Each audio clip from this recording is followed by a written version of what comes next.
This is not about a cheeseburger. You're listening to the What the Elf Was That podcast, an iconoclastic look at the latest Cleveland Browns news. The What the Elf Was That podcast is part of the Fanatical Elves podcast network, a part of the Fans First Sports Network. Here's your host, Joel Cade. Welcome to the next episode of What the Elf Was That? And if you're asking yourself, what the elf was that intro? You're asking the right question. I was literally, and we'll talk about this in our second segment here, but an NCAA investigator literally come out and said this investigation is not about a cheeseburger. That's where we're at in the state of sports, folks. But this is a Browns podcast, so let's start with the Cleveland Browns. And we'll get to the cheeseburger. If you're thinking about love songs with Mr. Lunt from you VeggieTales lovers, I tell you, I have thought about it myself. You are my cheeseburger. All right, let's start with the Browns, though. Let's put the cheeseburger on hold for a minute. Let's talk about the Browns. So the Browns played their preseason game against the Eagles. Yes, had 2 days of practices. Came out and played a game against the Eagles. Ended up losing that game. Story of that game was Cade York, who I have affectionately called Cade Yikes. Made 3 field goals, then apparently went on his TikTok page Instagram page and cited, hey, I made 3 field goals, and then went out and missed not once but twice to lose the game for the Browns. So I'm not putting the loss on Cade York, but the fact that they could have won the game and Cade York kicked the ball into oblivion. By the way, those of you who watched the game knew this was coming, right? The first kick was straight down the middle. The second kick was a little bit to the right. The third kick hugged that right goalpost. So it doesn't surprise you that the next kick he comes out with comes right off the other side of the right goalpost. Then he tries to overcorrect and hits the other goalpost, which earns him the nickname Cade Yikes. So anyway, they played the game, lost the game. They tied the game. Excuse me. They tied the game. I'm getting my stuff all messed up.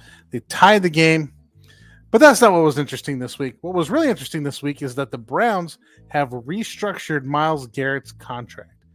So for all of you, the sky is falling, Chicken Little, the salary cap is the worst thing ever. The Browns are going to be screwed. They're in salary cap hell for who knows how long.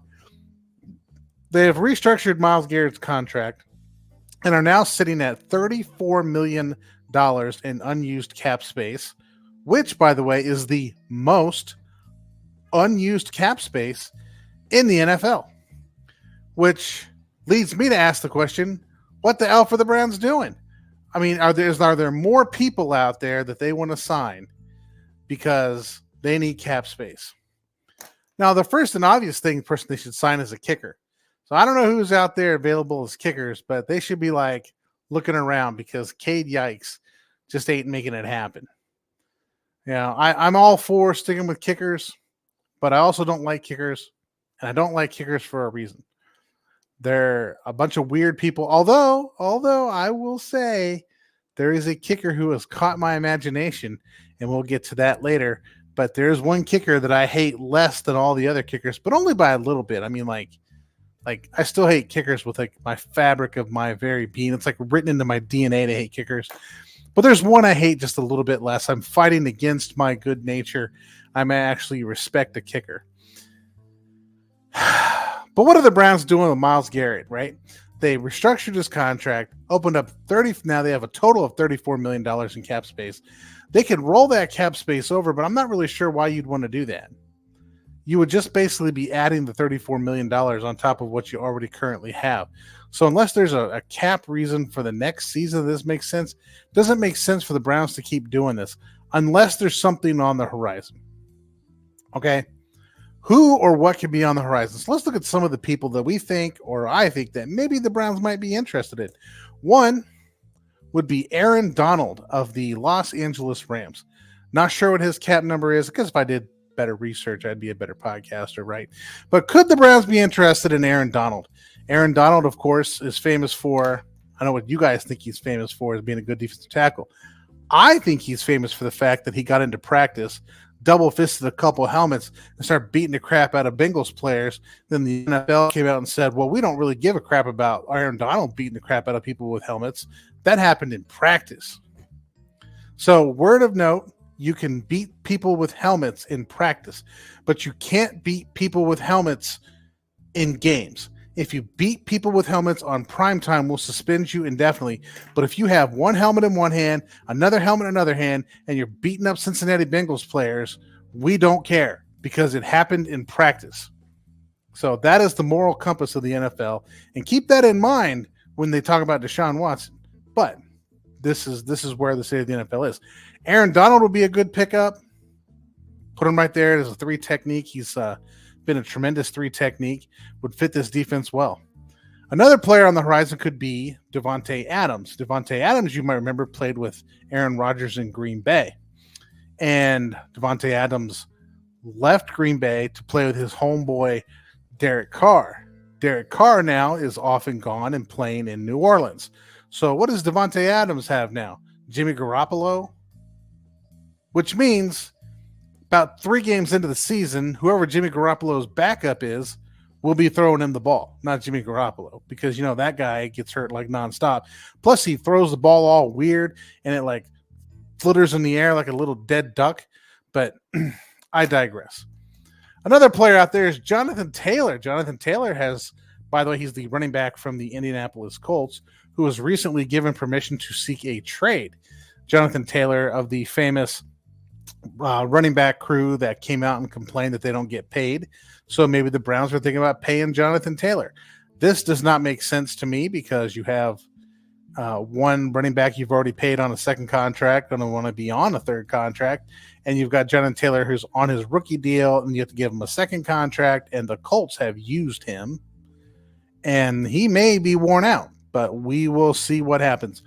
The fourth possibility, and the one I like, is the one out of Atlanta, and that's Jake Matthews. The Falcons are potentially starting I can't think of Ritter's first name. Quarterback Ritter out of Cincinnati went to Atlanta. I thought he was one of the best quarterbacks in the draft, and I think he's going to be really good down there in Atlanta. I'm not sure he's the long-term answer, but Ritter looked pretty good in the Pro Bowl, or excuse me, the Senior Bowl that year, and I thought he would have been a good fit for a wide zone scheme. You got Jake Matthews there. He's 31. He's got 4 years left on his contract. He's a left tackle. You got our left tackle situation here in Cleveland looking precarious. Although I don't think Jed Wills is as bad as people make him out to be. I think Jake Matthews would just be an upgrade. Plus, you also have Jack Conklin, who's been in concussion protocol, came back out and started playing, but before that practice was over, went back into the locker room with the trainer and is now back in concussion protocol. So I don't know how long this guy is going to last. I mean, Jack Conklin, who knows? Who knows what's going on with Jack Conklin? But the Browns now have $34 million in cap space, and to just let it sit there is not a wise idea. I mean, that's stuff you need to use. I mean, yeah, you can carry it over, but what's the point of that? I mean, you can just restructure contracts and bring more people in. And then next year, you can just restructure more contracts to fit everyone under the cap. Just look at what the Saints do. Why not take that model? Why not push your cap to the full, to the tilt, to the complete end of what you can fill it up with, and then next year restructure all the contracts, which is kind of what they're doing right now. So the $34 million sitting out there, I mean, it might be a good situation for the Browns. Maybe they could pick up somebody they need. I personally would be happy with a kicker, but I don't know if I'm ready to give up on Cade Yikes just yet. But Cade Yikes needs to start figuring some crap out. And there's probably no chance that I'm buying the number 3 jersey anytime soon. Okay, moving on to segment 2. This is not about a cheeseburger. Now, some of you probably already know what I'm talking about. This is the part of the segment where all this stuff just goes off the rails, and I just start ranting about whatever the heck I feel like ranting about, much to the chagrin of the people who sponsor me in this podcast. So let's talk about that team up north. Yes, I'm talking about the University of Michigan football program and John Harbaugh. I believe it's John, or is it Jim? I don't know. I can't tell them. They're both just whiny crybabies. I hate both their teams anyway. Maybe I'll find out. Jim. This is the Jim idiot that we're talking about. Jim Harbaugh up there in Michigan apparently went out there during the COVID-19 dead period and started like buying cheeseburgers for people and meeting with people and blah, blah, blah. Okay, so they broke the NCAA rules about recruitment. You know, that happens. People do it. I wouldn't be surprised if Ryan Day hasn't done it or anybody else hasn't done it. I mean, probably the whole freaking NCAA is out there during the COVID-19 dead period recruiting players. That's probably what's going on. It doesn't make Jim any different. The problem with Jim is that, like, he's been reported, and of course, Michigan's had some other issues that I'm not going to get into under the Harbaugh era. Harbaugh, Jim, I do whatever the hell I feel like Harbaugh, along with his brother John, I'm crybaby Ravens winning streak bull crap Harbaugh. By the way, did you guys watch that Super Bowl where like the one crybaby played against the other crybaby's team? I mean, it was like nonstop ref action, man. Like that Super Bowl was more interesting about the ref action. Like, is Jim or John going to get the calls? It was more than about the 49ers, the Ravens playing in a Super Bowl. It was more about which Harbaugh brother is going to get the referee to like bend to their crybaby crap. So I digress on the crybaby crap. So the NCAA has come in to investigate Michigan, University of Michigan. And the University of Michigan has suspended on their own Jim Harbaugh for 3 games. Now, the rule that he wrote, some bylaw 1991Y or some crap, basically says you can't lie to NCAA investigators, which is exactly what Jim Harbaugh did. He and the Michigan crew just basically lied to investigators about violating the COVID-19 dead period. Now, mind you, there were other schools who have lied to NCAA investigators about things. One in particular is SMU, who got the death penalty after they lied to investigators. By the way, what SMU did to receive the death penalty is now perfectly legal. So if SMU was doing that stuff today, all they would have to do is say, well, he had a name, image, and licensing contract, and so they gave him a car. They gave Eric Dickerson this, gave Eric Dickerson that. We're just paying him for his name, image, and likeness. No big deal. No suspensions, nothing. They got the death penalty for doing what people do all the time now.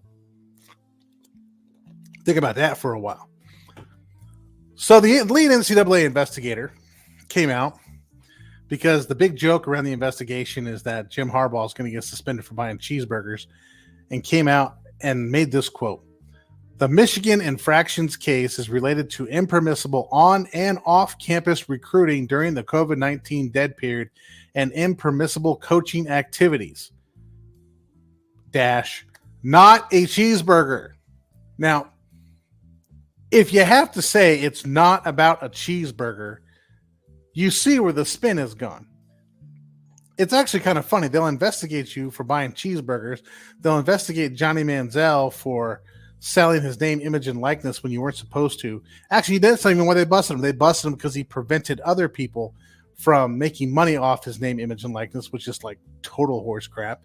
But they will come get you if you buy a recruit a cheeseburger. Do not buy a recruit a cheeseburger, but more importantly, do not lie about buying the cheeseburger, which brings us back to Mr. Lunt's love song. Love songs by Mr. Lunt, where he loves his cheeseburger. You are his cheeseburger. Go back and look that stuff up. Get on YouTube, look up Love Songs by Mr. Lunt from VeggieTales, or just put My Cheeseburger from VeggieTales, and you'll get the love song with Mr. Lunt for the cheeseburger. This is not about a cheeseburger. Actually, it's about lying to the investigators, which, by the way, Jim Tressel did, and so did Terrell Pryor. Jim Tressel and Terrell Pryor were prevented from gainful employment in the NFL for stuff they did in the NCAA at that point. No basis, no rule, nothing in the bylaws, nothing in the collective bargaining agreement that says that what you do in college can affect your NFL employment. But Tressel was barred from NFL activities, and Pryor had a suspension before he could start his NFL career for lying to investigators. And right now, Harbaugh's got a 3-game suspension self-imposed by the University of Michigan. So this will be an interesting one to follow. Obviously, Michigan's the darlings of ESPN, so we'll see what happens with this. I'm not optimistic it'll be anything other than a 3-game suspension, self-imposed. But do you really want Harbaugh to leave? I mean, the last couple of years, Michigan's gotten the better of Ohio State, but I think that's coming to an end. Speaking of coming to an end, that's exactly what's happening with this segment, and we are going to pay the bills. So hang on at the end of after the break. We will talk about the stupidest thing I've seen in the NFL in a long, long time, and I've seen some stupid crap. But this is one of the stupidest things I've seen in the NFL in a long, long time. So hang on.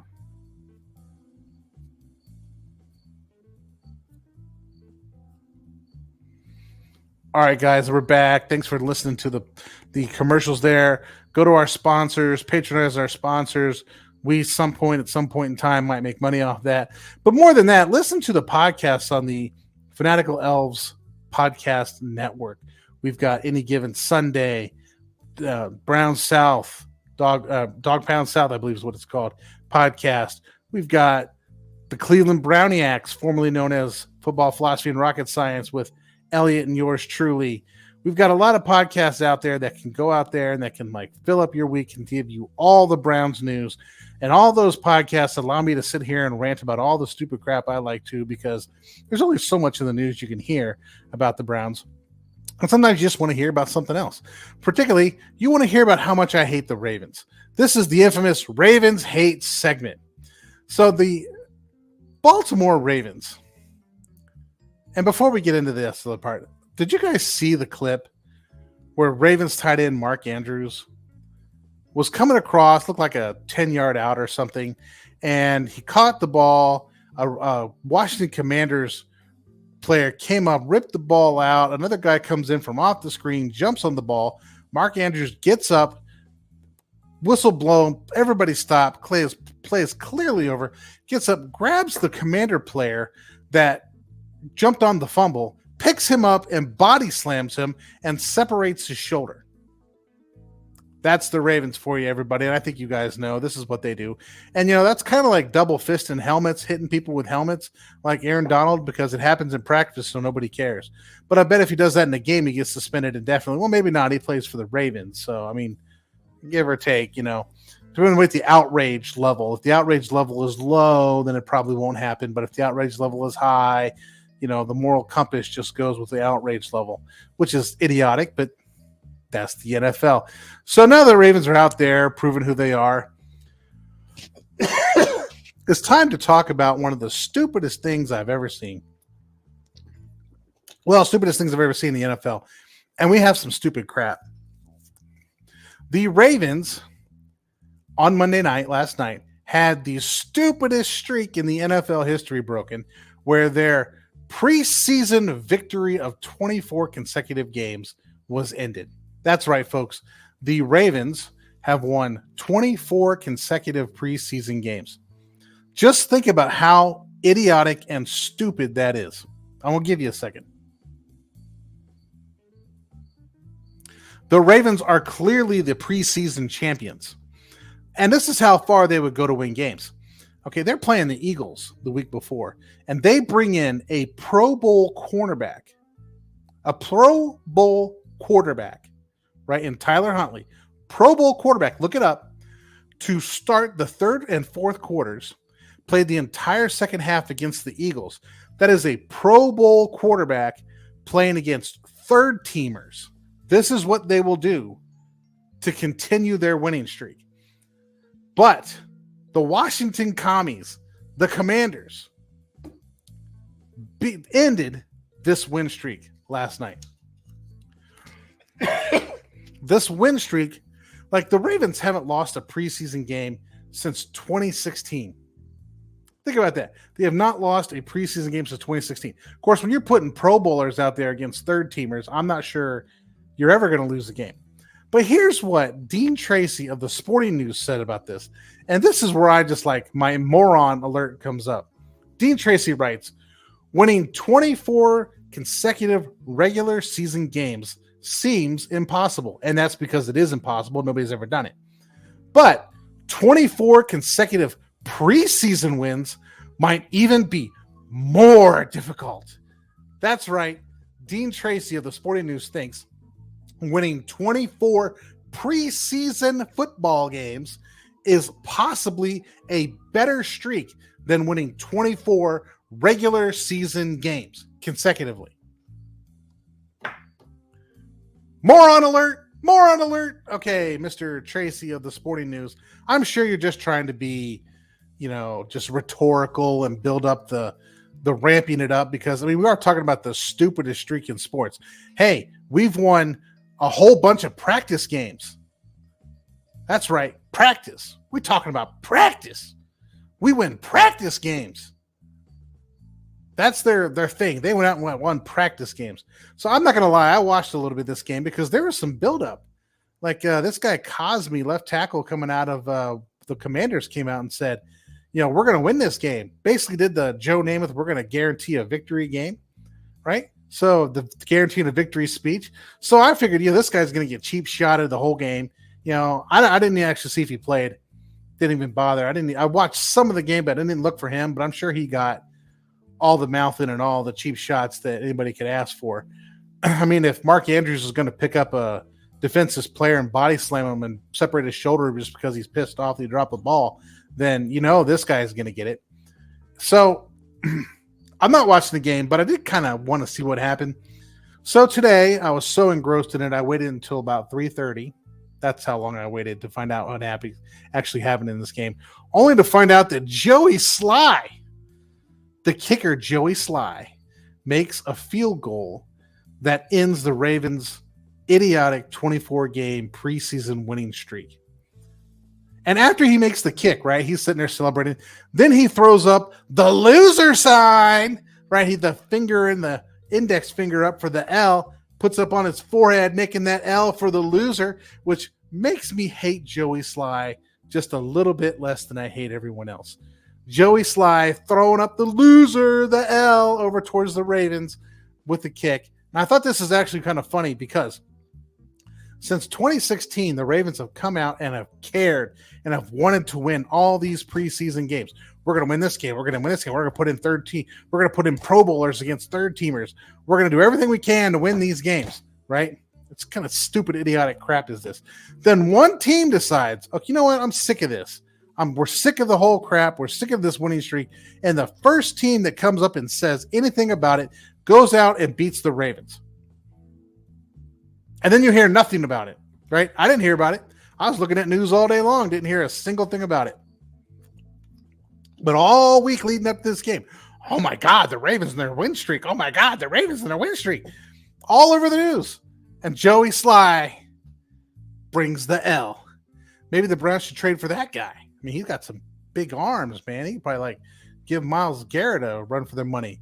Both of them go out with no shirts on, out to practice. They're both going to get drug tested. That guy looked like a boss.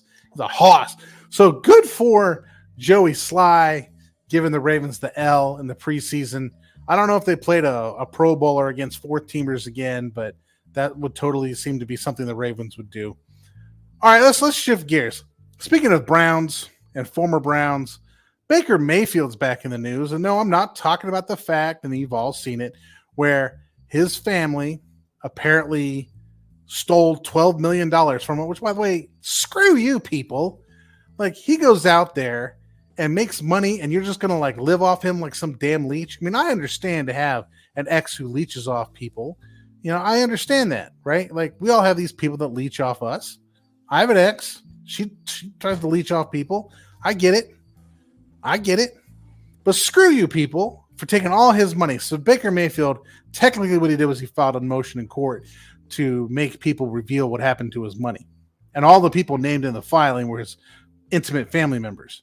So it just goes to show, you get money, you can't trust anybody, not even your mom, your dad, your brothers, your sister, or whatever. But damn. Anyway, but Baker Mayfield's back in the news for a good reason, and that is Baker Mayfield has been named the starter for the Tampa Bay Buccaneers. So good for you, Baker Mayfield. So I decided to go back and watch some of his preseason stuff. And here's what I'm going to say about Baker Mayfield. Baker Mayfield is back to throwing off of his toes. Now, I know if you haven't read up on my stuff on Dog Pound Daily, and if you haven't read up on my thoughts on Baker Mayfield or listened to the podcast on Baker Mayfield, Baker Mayfield has a shorter quarterback, And I always thought he should be throwing the ball just like Drew Brees. And Drew Brees would sit in the pocket, and as he throws, he would come through with his motion and then lift up at the end and throw the ball. And when Baker Mayfield would do that, he was actually pretty accurate. And credit Hugh Jackson and that crew for like getting him to do that starting his rookie year. Okay. Mayfield was doing this his rookie year. Then we got into this guy and that guy. And eventually Kevin Stefanski rolled around and they tried to fix Mayfield's technique to be technically sound for an NFL quarterback. But whenever it all happened, it never really worked for him.